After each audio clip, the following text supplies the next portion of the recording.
Martes de la cuarta semana de Pascua, conociendo a Jesucristo por el Evangelio.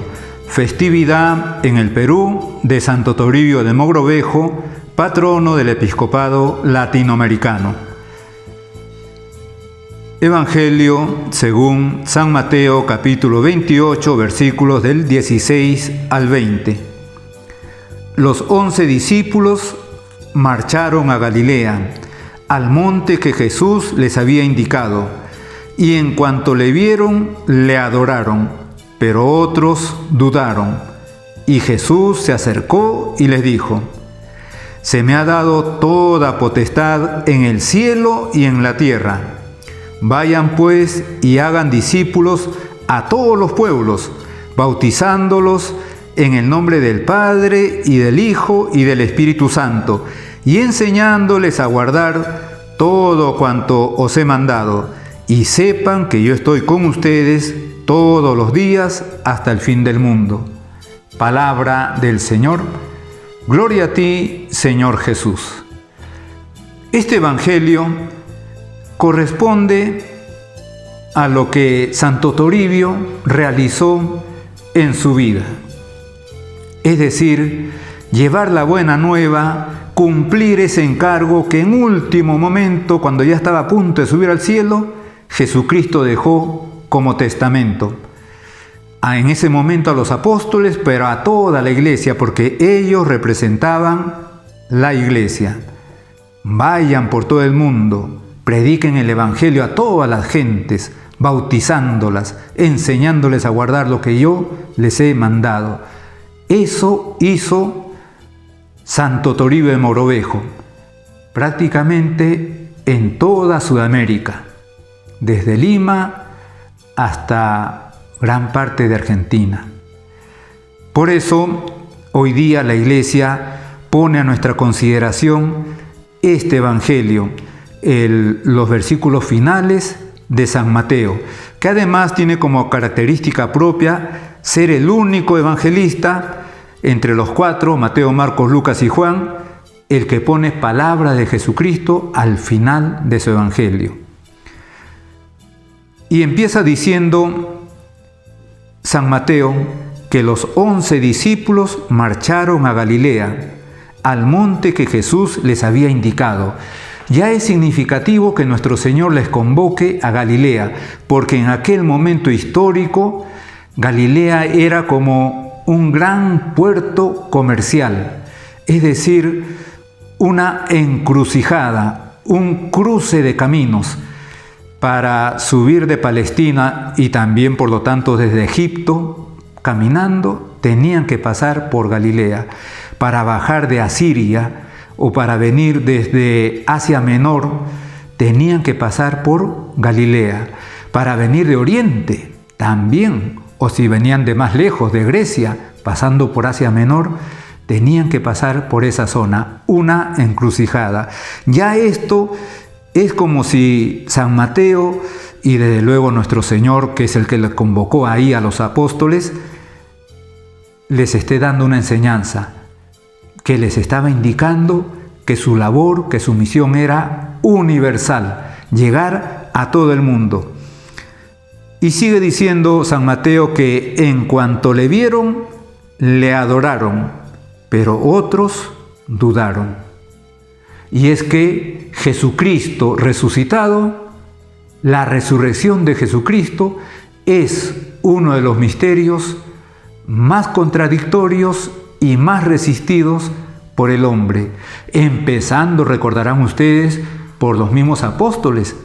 Tomás, que cuando nuestro Señor se presentó recién resucitado ante los apóstoles y no estaba Tomás, Tomás no creyó a sus compañeros. Lo hemos visto, le decían: si no veo sus manos, si no veo sus llagas, si no meto mis manos en sus llagas, no lo creo, dijo Tomás. Estaba dudando de la resurrección.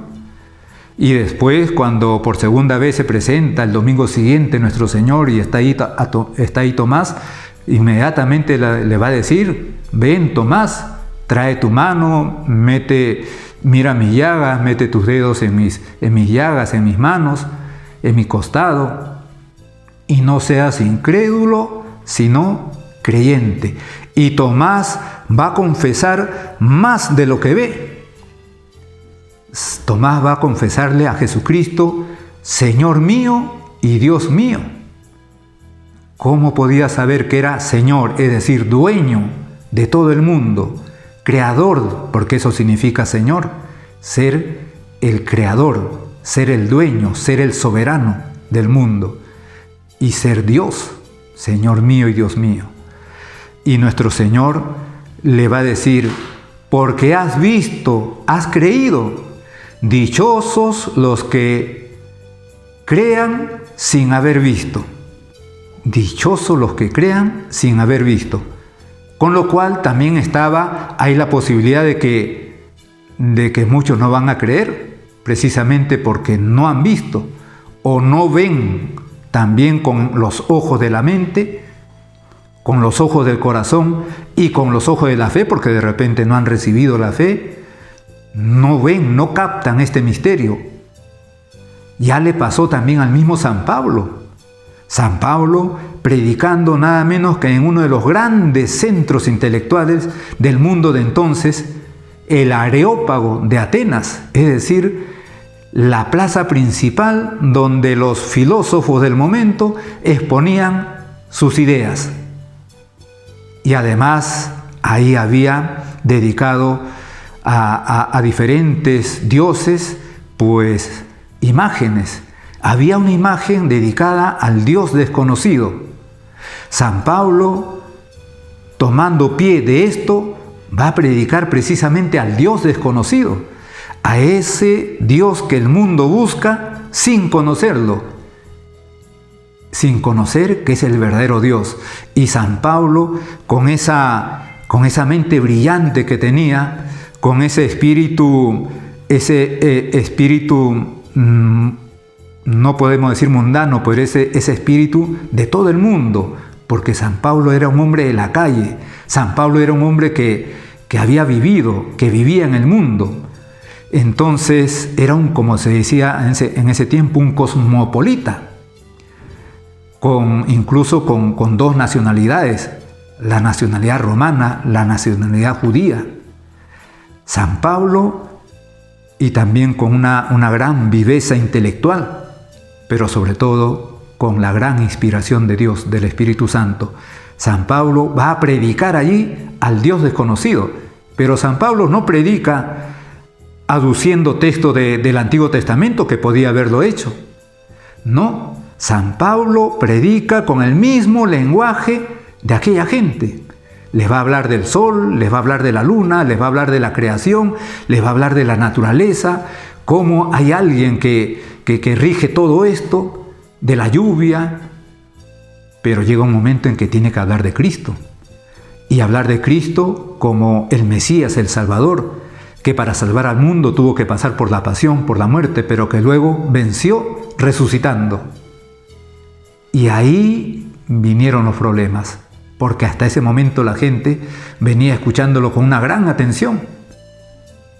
Y entonces se rieron de él cuando habló de resurrección de los muertos. Pero hubieron dos que sí le aceptaron. Empezaba a fructificar la fe en Europa, porque ya Atenas es parte de Grecia, ya está en Europa. Empezaba a fructificar la fe cristiana en Europa. San Pablo predicando la resurrección de Jesucristo, encontrando resistencia, pero también encontrando algunos corazones que lo aceptan. Pues esto mismo pasaba entre los apóstoles. En cuanto le vieron, le adoraron, pero otros dudaron. Aquí tenemos dos actitudes, la de adoración. El primer movimiento de toda criatura ante Dios es el de adoración. Y decimos toda criatura, los seres inertes, con el hecho de existir, con el hecho de ser, es decir, con el hecho de tener entidad, ya están dando gloria y adoración a Dios. El sol, la luna, las estrellas rinden adoración a Dios. ninguno se resiste a la vocación que han recibido. El sol un día no va a decir, hoy día no quiero alumbrar. La luna no va a decir un día, hoy día no quiero ser reflejo del sol. Siempre cumpliendo la voluntad de Dios, es decir, adorando a Dios con su existencia. Igual los seres un poquito más perfectos, por ejemplo, las plantas. Una planta de manzana, como abunda en nuestro valle, no va a decir un día o una temporada, esta temporada no quiero dar manzanas, quiero dar peras. No, siempre obedeciendo el plan que Dios le asignó, siempre. Igual las naranjas, el plátano, la uva, todos, siempre cumpliendo la voluntad de Dios, adorando a Dios. Los animalitos también, aún los que nos puedan parecer ofensivos. El hombre también está llamado a rendir adoración a Dios. Por eso, a través del acto más grande y más digno que tenemos en este mundo, como es la Santa Misa, los fines de la Santa Misa son, primero, adorarle a Dios; segundo, darle gracias; tercero, pedirle perdón; y luego pedirle por todas nuestras necesidades. Son los 4 fines de la Santa Misa: adoración, acción de gracias, pedirle perdón, pedirle favores. Y por eso cuando vamos a la Santa Misa, en primer lugar, vamos a eso, a rendirle adoración. Esa es la primera forma de oración, la de adorar a Dios, la de alabarle, la de darle gracias. Y después viene esa oración de petición, podemos decir, de petición. Pero aquí se nos dice que en cuanto le vieron, le adoraron, pero otros dudaron. También ahora sigue pasando igual. También ahora hay resistencias a Jesucristo resucitado, a Jesucristo presente en la Sagrada Eucaristía, a Jesucristo presente en la palabra de Dios, la Biblia, a Jesucristo presente en la Iglesia y en sus ministros. Pero Jesús se acercó. Hace falta, siempre nos hace falta la cercanía de Jesús. Siempre nos hace falta.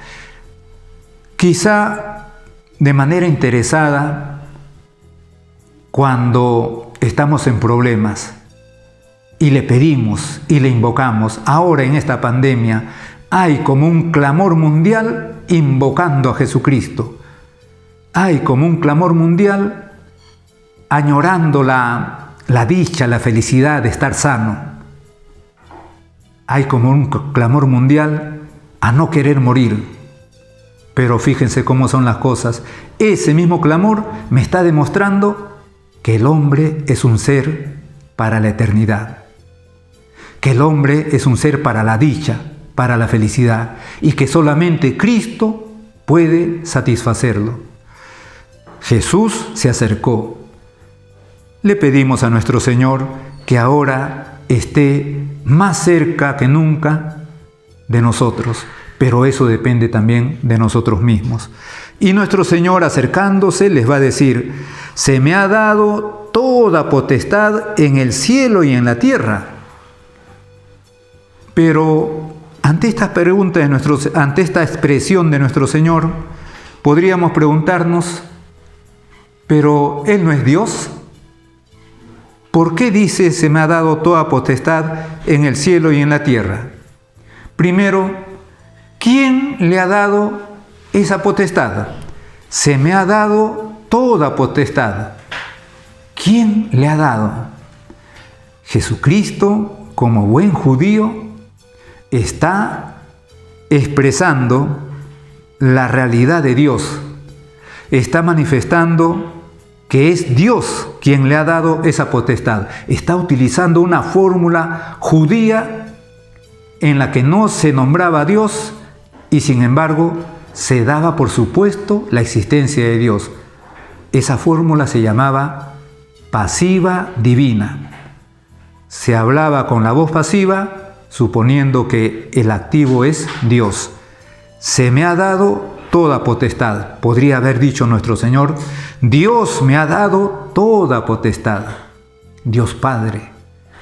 Pero nos interrogábamos, pero si Jesucristo es Dios, ¿por qué estaba recibiendo una fuerza, un poder, una facultad en el cielo y en la tierra? Si ya lo tenía por ser Dios. Es que está recibiendo esa potestad en el cielo y en la tierra, ahora también en cuanto hombre, porque recordemos que Jesucristo ha tomado, mejor dicho, Dios Hijo, tomó la naturaleza humana, asumió la naturaleza humana. Entonces Jesucristo, como Dios y en cuanto hombre, está recibiendo esa potestad, esa facultad, tanto para el cielo como para la tierra. En el cielo, pues está ahí para interceder por nosotros. Jesucristo con su cuerpo, con esa naturaleza humana que llevó, aquí en la tierra, está en el cielo y en el cielo para interceder por todos. Y entonces, con esa potestad, Jesucristo les va a dar el último mandato. Vayan pues y hagan discípulos a todos los pueblos. La salvación que trae Jesucristo, la misión que ha traído Jesucristo y que ahora transmite a la iglesia a través de los apóstoles, es una salvación, es una misión universal. Vayan y hagan discípulos a todos los pueblos. Misión, salvación universal. Bautizándolos en el nombre del Padre y del Hijo y del Espíritu Santo. Jesucristo está hablando que la manera de entrar al reino de Dios que Él ha instaurado y a partir de ahí alcanzar la vida eterna es perteneciendo a ese reino. Y la única manera de pertenecer a ese reino es a través del bautismo. Bautizándolos en el nombre del Padre y del Hijo y del Espíritu Santo. Pero también este mandato del Señor es extensivo para todos los sacramentos. En otras palabras, Jesucristo les estaba diciendo, administren los sacramentos. El bautismo aquí es significativo. Y le sigue diciendo nuestro Señor, enseñándoles a guardar todo cuanto os he mandado. Enseñándoles a guardar todo cuanto les he mandado. Por lo tanto, los apóstoles, la iglesia, tiene esa misión de enseñar a todo el mundo lo que Jesucristo nos mandó. Y Jesucristo nos mandó con sus palabras y también con sus obras, con sus gestos, con sus actos, incluso a veces con cosas que no hacía, que podría haber hecho. También enseñándoles a guardar. En otras palabras, Jesucristo estaba diciendo que vivan, que se introduzcan a esta fe, la fe cristiana, y que vivan de acuerdo a esa fe. Eso lo va a decir, con otras palabras, aquel ángel que liberó a Pedro y Juan cuando habían sido encarcelados. Ante su primer discurso de Pedro, una vez venido el Espíritu Santo, las autoridades judías encarcelaron a Pedro y a Juan. Aquella noche el ángel les va a liberar de manera milagrosa y les va a decir, vayan al templo y sigan enseñando esta nueva forma de vida, esta nueva manera de vivir. Esto es lo que dice aquí nuestro Señor, enseñándoles a guardar todo cuanto les he mandado, enseñándoles a vivir esta nueva manera de vida, esta nueva forma de vida, la vida cristiana. Y por último, todo esto es posible porque Jesucristo sigue entre nosotros. Y lo dice aquí, sepan que yo estoy con ustedes todos los días hasta el fin del mundo. Jesucristo estaba diciendo, yo soy el Emmanuel, Dios entre nosotros, Dios con nosotros. Sepan que yo estoy con ustedes todos los días del mundo. ¿Cómo está con nosotros? de manera sacramental, por ejemplo, la Eucaristía. Jesucristo está presente entre nosotros de manera verdadera, real, sustancial, con su cuerpo, con su sangre, con su alma, con su divinidad, pero bajo estas apariencias de pan y vino. Pero está presente entre nosotros por la gracia santificante, está presente mediante su palabra, esa palabra que nos llega por distintos parlantes. La naturaleza es uno de esos parlantes, la enfermedad, la muerte, el silencio, las alegrías, la naturaleza, son parlantes de Dios, son megáfonos de Dios. Está presente de esa manera también Jesucristo entre nosotros. Por eso, Él sigue entre nosotros. El mismo que dijo, sepan que yo estoy con ustedes todos los días hasta el fin del mundo, está en nuestros sagrarios. Él mismo. Este Evangelio, entre tantas cosas que nos enseña y muchas más, nos permite renovar nuestra fe en Jesucristo, nuestro deseo también de ser partícipes de esta evangelización, llevar el Evangelio, es decir, llevar a Cristo y su palabra y su obra a todo el mundo. En el nombre del Padre, y del Hijo, y del Espíritu Santo. Amén.